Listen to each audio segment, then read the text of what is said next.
আসসালামু আলাইকুম, কেমন আছেন সবাই? আশা করি আল্লাহর অশেষ রহমতে সবাই ভালো আছেন। আলহামদুলিল্লাহ, আমিও ভালো আছি। শাহিনুরস রেসিপিতে সবাইকে আরও একবার ওয়েলকাম জানাচ্ছি নতুন আরও একটি রেসিপি দেখার জন্য। আজকে আমি তৈরি করে দেখাবো মুচমুচে এবং অসাধারণ স্বাদের সমুচার রেসিপি। শীট বানানোর ঝামেলা ছাড়াই ঘরে কীভাবে ঝটপট করে এই সমুচা বানিয়ে নিতে পারেন, আজকে সেই রেসিপিটি আপনাদের সাথে শেয়ার করব। আর এইভাবে বানালে ভেতরের পুরটা যেমন অসাধারণ হয় খেতে, বাইরের আবরণটাও কিন্তু অনেক বেশি মুচমুচে হয় আর খেতে অসাধারণ লাগে। ছোট থেকে বড় সবাই খেতে পছন্দ করবে, ঝটপট তৈরি করে নিতে পারবেন মজাদার এই সমুচা। তো চলুন আজকের এই সমুচাটা আমি কীভাবে বানিয়েছি সেটাই দেখে নেওয়া যাক। আর আপনি আমার ভিডিওতে একটা লাইক করে চ্যানেলটি সাবস্ক্রাইব করে পাশেই থাকবেন আশা করছি। বিসমিল্লাহির রহমানির রহিম। প্রথমেই আমি একটা মিক্সিং বোলে নিয়ে নিয়েছি 2.5 কাপ পরিমাণে ময়দা। এই ময়দাটার সাথে দিয়ে দিয়েছি আধা চা চামচ পরিমাণে লবণ আর 2 টেবিল চামচ দিয়ে দিয়েছি এখানে সয়াবিন তেল। এবার হাত দিয়ে খুব ভালোভাবে এটাকে মিশিয়ে নিতে হবে। তেলের সাথে ময়দাটা যত ভালো করে মিশিয়ে নিতে পারবেন, এই বাইরের আবরণটা, সমুচার বাইরের যে আবরণটা, সেটা কিন্তু ততটাই বেশি মুচমুচে হবে। তো দেখুন, একটা সময় দেখবেন যে মুঠ করলে মুঠ হয়ে যাবে, ছেড়ে দিলে আবার ঝুরঝুরা হয়ে পড়েও যাবে। তখন বুঝতে হবে ভালো করে মাখিয়ে নেওয়া হয়ে গেছে। এবার অল্প অল্প করে নর্মাল পানি দিয়ে আমি এখানে একটা ডো বানিয়ে নিচ্ছি। আর এই ডোটা কিন্তু অনেক বেশি নরম হবে না, আবার খুব বেশি শক্তও হবে না। রুটি বানানোর জন্য যেমনটা আমরা বানাই তেমন হলে কিন্তু চলবে। তো একটা ডো আমি এখানে বানিয়ে নিয়েছি। এবার উপর থেকে সামান্য একটু তেল দিয়ে মাখিয়ে আমি 10 মিনিটের জন্য রেখে দেবো। এটাকে 10-15 মিনিটের মতো রেখে দেবো আর কি, কারণ আমি এই সময়টার মধ্যে কিন্তু পুরটা বানিয়ে নেব। তো পুরটা বানাতে যতক্ষণ লাগে ততক্ষণ এটা থাকুক একটু একটা পাশে। আর এদিকে আমি আমার পছন্দ মতো কিছু সবজি নিয়েছি। আছে বাঁধাকপি, আলু, ফ্রোজেন করা গাজর আছে আমার কাছে, আর আছে এখানে বরবটি। তো এইগুলো আমি নিয়ে নিয়েছি। বিসমিল্লাহির রহমানির রহিম। চুলায় একটা প্যান বসিয়ে তার মধ্যে 1 টেবিল চামচ দিয়ে দিচ্ছি সয়াবিন তেল। তেলটা একটু গরম হয়ে গেলে 1 চা চামচ পরিমাণে দিয়েছি এখানে আস্ত জিরা, আর ছোট একটা পেঁয়াজ আমি কুচি করে এখানে দিয়ে দিয়েছি। একটু নাড়াচাড়া করে এবার আমি এখানে দিয়ে দিচ্ছি আধা চা চামচ পরিমাণে আদা বাটা, আর আধা চা চামচ দিয়ে দিচ্ছি রসুন বাটা। চাইলে কুচি করে বা থেতলিও দিতে পারেন, তো আমার কাছে বাটাটাই ছিল, আমি সেটা দিয়ে দিয়েছি। দিয়ে একটু নেড়েচেড়ে ভেজে নিচ্ছি। একটু নরম হয়ে এলেই চলবে, ততক্ষণে হালকা একটা কালার চলে এসেছে, দেখুন একটু ব্রাউন কালার চলে এসেছে। এবার এখানে দিয়ে দিচ্ছি আমি যে ছোট করে কেটে রেখেছিলাম আলু, বড় সাইজের একটা আলু আমি কেটে রেখেছিলাম, সেটা দিয়ে দিলাম। 1 কাপ পরিমাণে বাঁধাকপি কুচি দিয়ে দিচ্ছি, 1 কাপ পরিমাণে বরবটি এমন ছোট করে কেটে রেখেছি, আর 1 কাপ পরিমাণে দিয়েছি আমি এখানে গাজর। সেটা কিন্তু আলুর মতো করেই কেটে রেখেছিলাম, এটা ফ্রোজেন করা ছিল আমার কাছে। এরপর দিয়ে দিলাম আমি এখানে 1 চা চামচ পরিমাণে কাঁচামরিচ কুচি। ঝালের পরিমাণটা যার যার পছন্দ মতো দিয়ে দিতে পারেন। এবার খুব বেশি ভাজাভাজির দরকার নেই, শুধু একটু মিশিয়ে দিচ্ছি আমি। মিশিয়ে দেওয়ার পরে আমি এখানে বাকি উপকরণগুলো এক এক করে দিয়ে দিচ্ছি। প্রথমে দিয়ে দিচ্ছি আমি এখানে লবণ আধা চা চামচ পরিমাণে, 1 চা চামচ দিয়েছি জিরার গুঁড়া, 1 চা চামচ দিয়েছি আমি এখানে ধনিয়া গুঁড়া, আধা চা চামচ দিয়েছি এখানে হলুদের গুঁড়া, আধা চা চামচ দিয়েছি লাল মরিচের গুঁড়া, আর দিয়ে দিলাম একটা ম্যাজিক মশলা বা ম্যাগি যেই স্বাদের ম্যাজিক মশলাটা, সেটা 1 প্যাকেট দিয়ে দিয়েছি।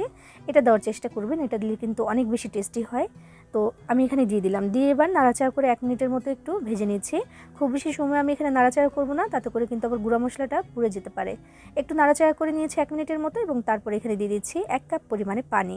এই পানিটা দিয়ে কিন্তু সেদ্ধ হয়ে যাবে, যেহেতু সবজিগুলো একেবারে ছোট করে কাটা, এটা সেদ্ধ হতে খুব বেশি সময়ও লাগবে না।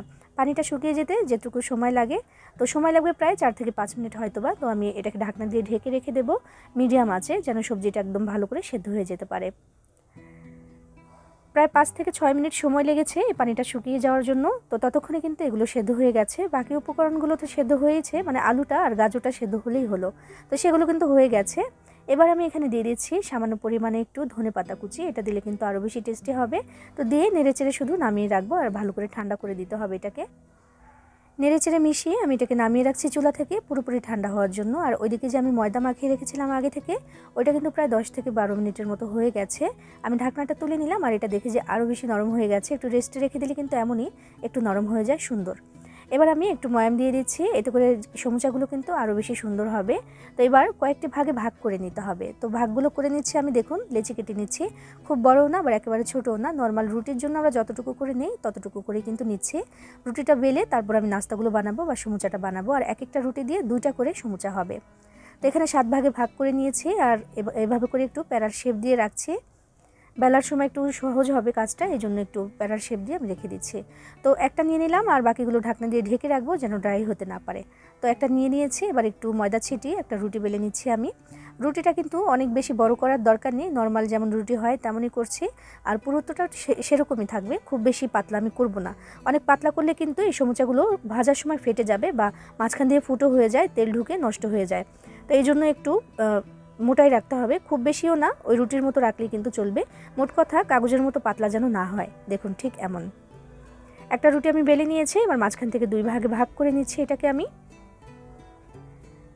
এবার খুব সহজে কিভাবে আমি আজকের এই সমুচাটা বানিয়েছি সেটাই দেখিয়ে দিচ্ছি। দেখুন প্রথমে এভাবে করে একটু পানি লাগিয়ে দিচ্ছি, এটা দেখে একটু বুঝে নিতে হবে। পানিটা লাগিয়ে দিয়ে আমি 2 ভাজে এইভাবে ভাজ করে দিলাম, দিয়ে তারপর একটু আঙুল দিয়ে আটকে দিচ্ছি।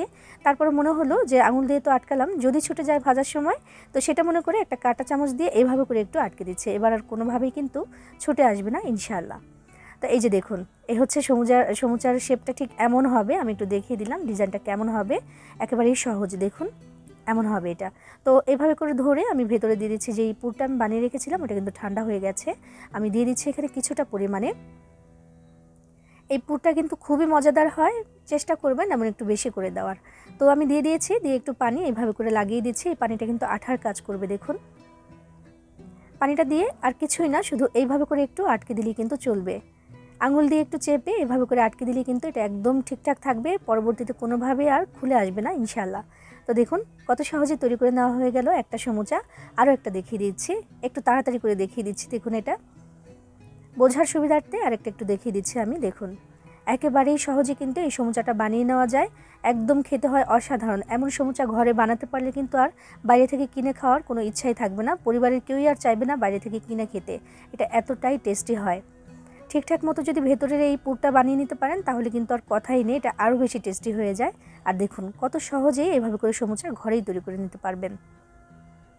দেখতেও সুন্দর লাগে, খেতেও মাশাআল্লাহ অসাধারণ হয়। সবগুলো সমুচা আমি বানিয়ে নিয়েছি। এবার এগুলোকে ভাজার জন্য চলে যাব। আর চুলায় কিন্তু আগে থেকে আমি তেল গরম হতে দিয়ে দিয়েছি। বিসমিল্লাহির রহমানির রহিম। আমি এক এক করে এখানে সমুচাগুলো দিয়ে দিয়েছি, যে কটা একবারে দেওয়া যায়। আর তেলটা এমন একটু বেশি তেল হলেই ভালো হয়। এই ধরনের নাস্তাগুলো একটু ডুবো তেলে ভাজলেই কিন্তু ভালো হয়, মুচমুচেও হয় আর ঠিকঠাক মতো ভাজা হয় চারপাশ থেকে। তো যে কটা দেওয়া যায় আমি দিয়ে দিয়েছি এখানে। চুলার আঁচটাকে মিডিয়ামে রেখে তারপর কিন্তু ভাজতে হবে। তো একটা চামচ দিয়ে আমি যেটা করছি, একটু তেল উপরে এভাবে করে দিয়ে দিচ্ছি। এতে করে কিন্তু তাড়াতাড়ি করে নাস্তাগুলো ফুলে, এমনিতেও ফুলে যাবে। তো আমি একটু দিয়ে দিচ্ছি তেল। ধীরে ধীরে কিন্তু এগুলো ফুলতে শুরু করে দিয়েছে, আর ফুললেই কিন্তু ভেসে উপরের দিকে উঠে যাবে ঠিক এইভাবে। ভাজার জন্য সময় লাগবে প্রায় 4 থেকে 5 মিনিটের মতো। যেহেতু আমি খুব বেশি বাড়িয়ে দিইনি চুলার আঁচটা, তাতে করে কিন্তু কালারটা নষ্ট হয়ে যাবে বা দাগ লেগে যেতে পারে। এই জন্য চুলার আঁচটাকে মিডিয়ামে রেখে বেশ কয়েকবার করে উলটপালট করে আমি সুন্দর করে ভেজে নিয়েছি। মাশাআল্লাহ দেখুন কত সুন্দর আর লোভনীয় লাগছে দেখতে, একদম মুচমুচে হয়ে গেছে। উলটপালট করার সময় বুঝতে পারলাম যেটা অনেক বেশি মুচমুচে হয়েছে। তো এবার তেল থেকে ছেঁকে আমি তুলে নিচ্ছি। বাকি নাস্তাগুলো একইভাবে ভেজে তারপর আমি এখন তুলে নেব, তারপর দেখাচ্ছি। এরই সাথে তৈরি করে নেওয়া হয়ে গেল একদম ঝটপট করে ভীষণ মজার সমুচা, যেটা আপনি ঘরেই তৈরি করে নিতে পারবেন একদম সহজে ঝটপট করে। আর এইভাবে এটা বানালে কিন্তু সত্যিই খেতে অসাধারণ হয়। বিশ্বাস না হলে একদিন এইভাবে একটু বানিয়েই দেখতে পারেন, ঘরের সবাই পছন্দ করবে ইনশাআল্লাহ। আর বাইরে থেকে কেউ কিন্তু কিনে খেতে চাইবে না, এটা এতটাই টেস্টি হয়। আর এমন স্বাস্থ্যকর উপায়ে ঘরে যদি তৈরি করতে পারেন, বাইরে থেকে কেন কিনে খাবেন বলুন। বানিয়ে খেয়ে দেখবেন, ভালো লাগবে ইনশাআল্লাহ। সবাই ভালো থাকবেন, সবার জন্য সবাই দোয়া করবেন। আল্লাহ হাফেজ।